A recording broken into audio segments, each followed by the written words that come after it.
Sa Good Vibes, masako ng preparasyon para sa Mascara Festival 2025. 19 kaadlaw ang kahiwatan kagang arena and street dance competition maga-kick off sa Pagraum Sports Complex Pacadto sa Bacolod City Public Plaza. May report si Romeo Subaldo.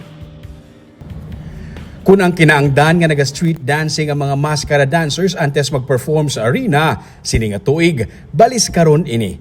Una, nga maga-perform sa arena ang mga mascara dancers sa Paglaom Sports Complex kag magasaot padulong sa Bacolod City Public Plaza.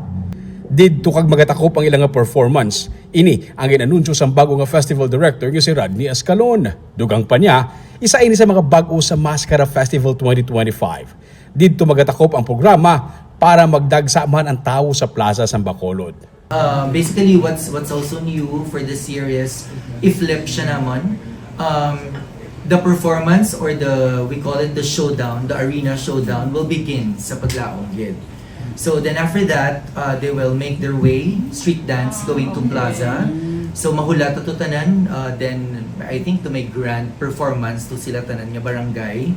Then we will announce the winners there para gutom ang tanan, they can go around the plaza and eat.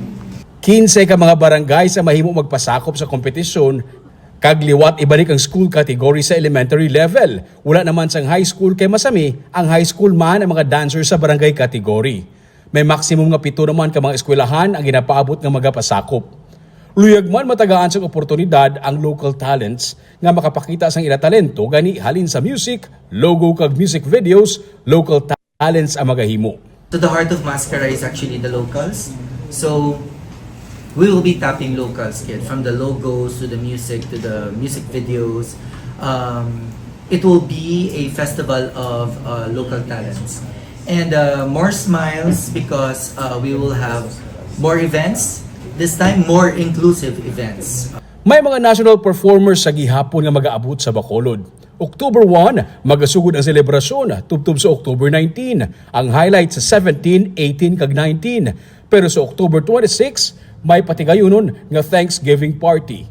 Part para mabalance ang tanan, we'll have the 3-day highlights, 17, 18, 19. And then we came up with something new for the Mascara. Kiti kabalutan nga pagkatapos ang open category, pag-awarding, pag-fireworks, why not? But this time siguro kinanglan nga magpasalamat sa mga taga-Bacolod, sa mga nagtambong. Kakinang daw why na balay pressure bala nga patigayon sa isa ka celebration. That's why nag-suggest po sila if we can have an after party on the 26th. Ang Bacolod Public Plaza, Bacolod City Government Center kag Lacson Street sa gihapon ang mga major venues kagang iban nga mga venues ang hindi pa anay mapalayag kay nagapadayon pa ang negosasyon. Ginsiling ni Mayor Greg Sataya nga dugangan ang mga events sa plaza sa Bacolod kay ini ang panawagan sa mga negosyante sa area. May electric mascara sa gihapon sining 2025. Ini ang inisyal pa lang nga announcement gikan sa organizers kag sang lokal nga panguluan sa Bacolod.